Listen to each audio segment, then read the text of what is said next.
I think, we're marching toward $10 million a coin, which is why Bitcoin enthusiasts see it's just a very great long-term store of value. Ukoliko želite da uđete u svet kripto trgovanja i investiranja, jedna od menjačnica koju tim naše akademije često koristi jeste Prime XBT.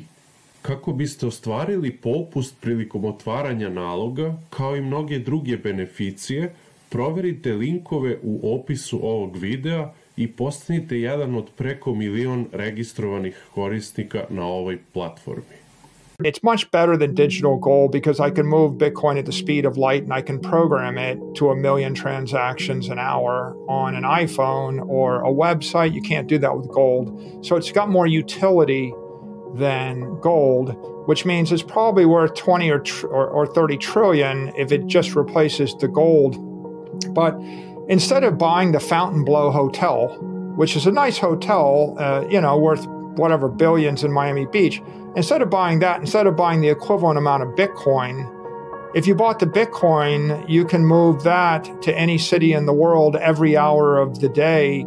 When there's a nasty tax on it, you can just move yourself to a different jurisdiction where there's a better tax treatment.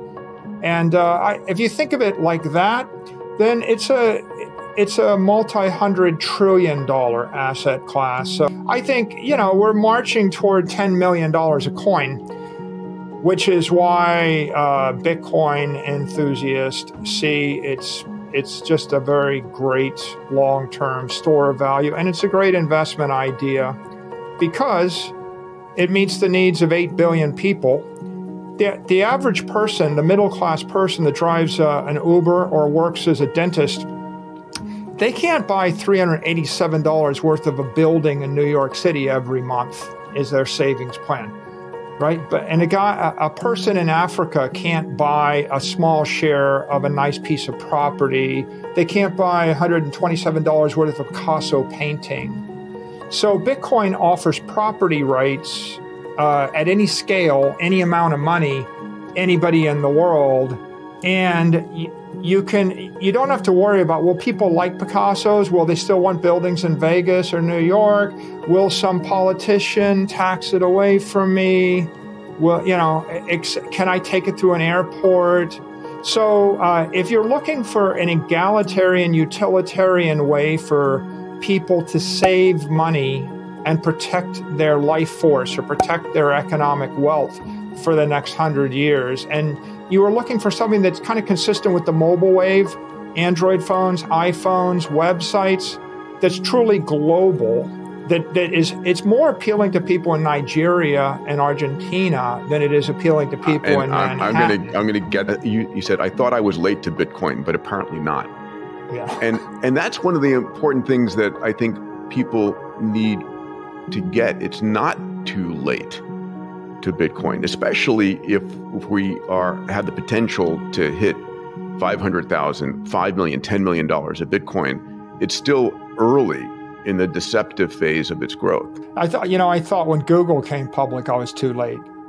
But if you look at the really great successes of our lifetime, Peter, the digital monopolies, the Apple, the Google, the YouTube, the Facebook, these things. The MicroStrategy. We thought that we were late to them, but the truth is Google would have been a good idea to invest in, all the way up to like a few months ago.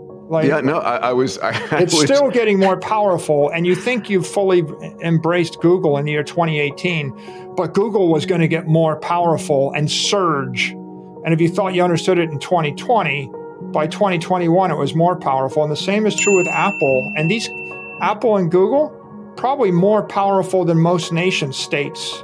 Same with Microsoft. We thought Microsoft, we understood that one, and Microsoft got more powerful in the past 24 months. I think the killer product that 8 billion people want is a simple mobile app that holds US dollars and Bitcoin in it.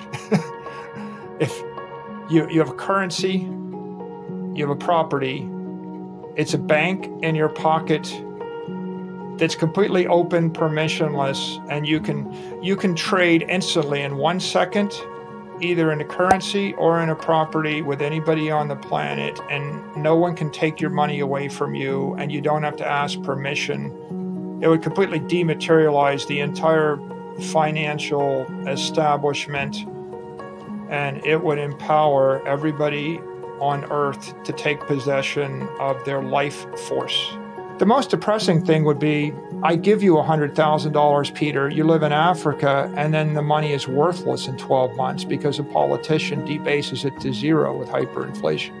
Or even worse, not giving it, I work my butt off to earn it, and I have an entire year worth of savings that is no longer able to feed my family.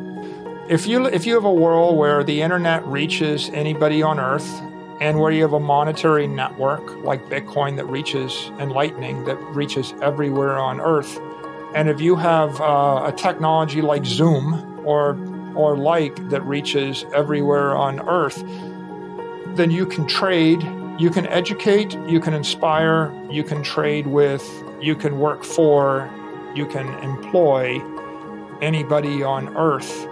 And that allows people to reach their full potential. And then after they do it, they can have hope that they'll be able to retain their life force and their life savings. And that allows them to dream for something better for their family, their friends, right, their children. A hopeful, compelling, and abundant future. I guess it's a lot better than we ever had in the history of the world. So that's something positive to be said.